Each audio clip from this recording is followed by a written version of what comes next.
यीशु में आप सबकी सलामती हो जी। आप सब खुश हैं जी? मैं बड़ा खुश हूँ जी, एक्साइटेड हूँ। और हम आज थोड़ा सा दुआ के बारे में थोड़ा सा सीखेंगे।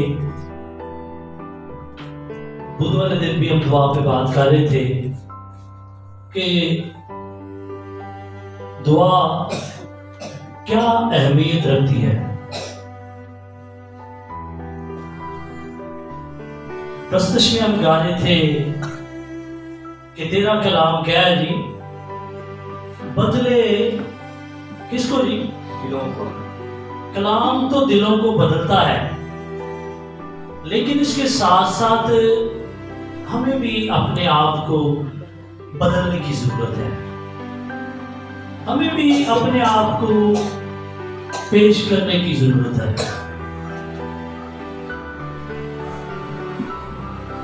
लकड़ी को जब शेप दी जाती है ना रंधे के साथ, तो लकड़ी की भी एक क्वालिटी होती है। क्यों जी? लकड़ी की क्या होती है जी? क्वालिटी होती है, इसीलिए उसको लिया जाता है।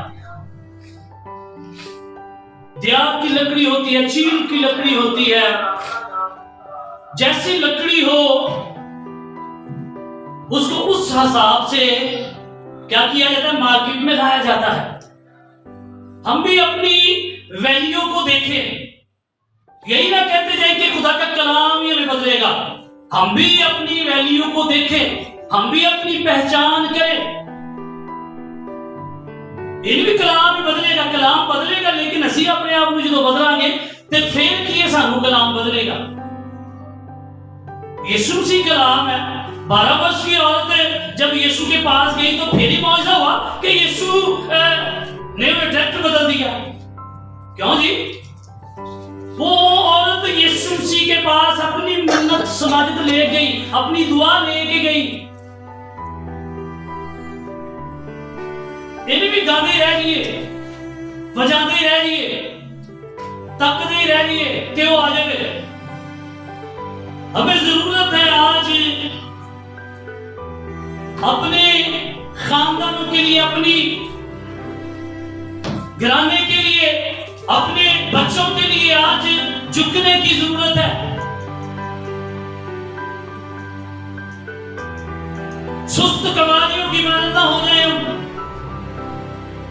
कलाम मुकद्दस में से हिजकिय्याह की किताब उसका 22 बाब उसकी 30 और 31 आयत देखेंगे। आज हम थोड़ा सा शफायती दुआ के बारे में बात करेंगे। शफायती मसीही हमें कैसे बनना है, दुआ करने वाले लोग हमें कैसे बनना है।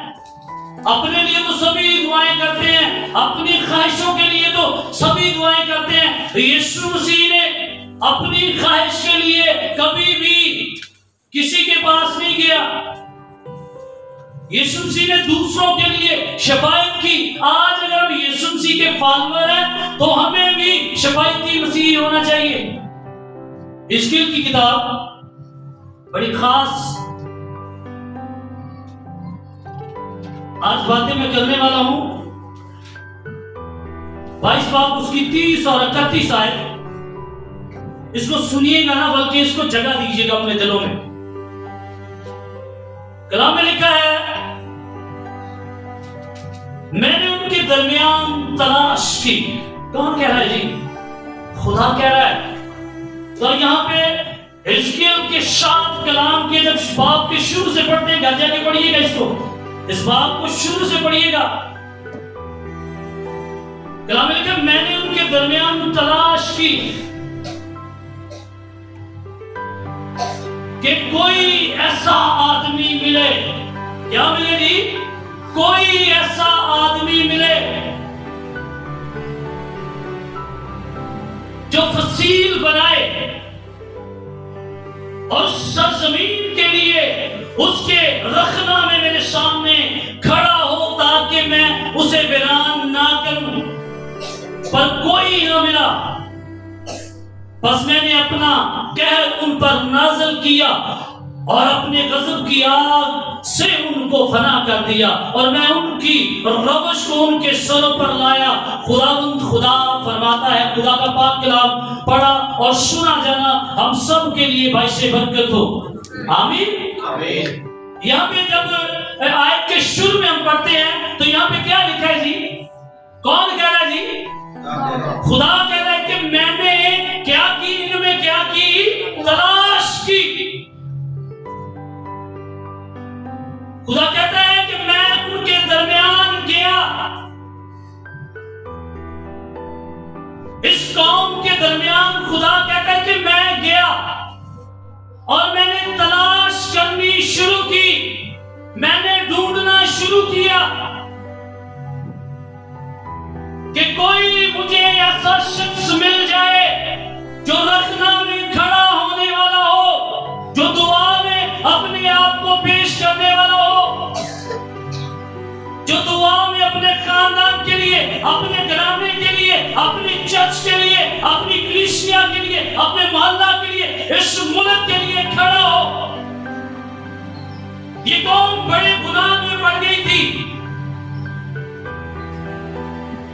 जब कलाम में देखे 23 साल में, तो कलाम में खुदा उनका कलाम मुझ पर नाज़िल हुआ कि आदमज़ाद तुमसे कह, तू वो सरजमीन है जो पाक नहीं की गई और जिस पर गज़ब के दिन में बारिश नहीं हुई, जिसमें उनके नबियों ने साजिश की और शिकार को फाड़ते हुए गरजने वाले शेर बब्बर की मानद वो जानों को खा गए, वो माल और कीमती चीजों को छीन लेते। उन्होंने उसमें से बहुत सी औरतों को बेवा बना दिया। उसके काहिनों ने मेरी शरीयत को तोड़ा। काहिन किसे बोलते हैं जी? क्यों जी? खुदा के लोग, पादरी शहबान। लेकिन उसके कानून ने मेरी शरीयत को तोड़ा और मैंने मुकद्दस चीजों को नापाक किया। खुदा इसलिए उनके दरमियान गया। खुदा आसमान से देख रहा था। खुदा की आंख जो है गुनाह को देख नहीं सकती। जब गुनाह बढ़ गया, इस पूरे चैप्टर को जब पढ़ेंगे तो आपको पूरा पता चलेगा कि ये किस कदर ये कौम गुनाह में गिर गई थी। और 30 आयत में लिखा कि मैं उनके दरमियान तलाश की कि ऐसा कोई आदमी मिले जो फसील बनाए। फसील का मतलब है, जब पुराने जमाने में देखा जाए तो अदम तहफ़्फ़ुज़ की वजह से शहरों में और कस्बों में के गिर्द हिफाज़ती दीवार बनाई जाती थी। क्या बनाई जाती थी जी?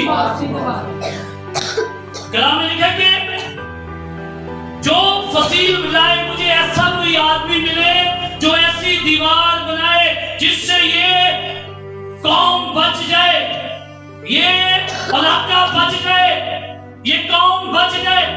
आज खुदा हम में से भी ऐसा बंदा ढूंढ रहा है, ऐसा खानदान में, ऐसा कलीसिया में, ऐसा मोहल्ले में शख्स ढूंढ रहा है ताकि वो एक फसील बनाए, एक ऐसी दीवार बनाए कि लोग गुनाह से बच जाएं, लोग बदी से बच जाएं। फसील का मतलब क्या है जी? ऐसी दीवार जिससे आदम तहफ़्फ़ुज़ के लिए शहरों को, कस्बों को महफूज किया जाए।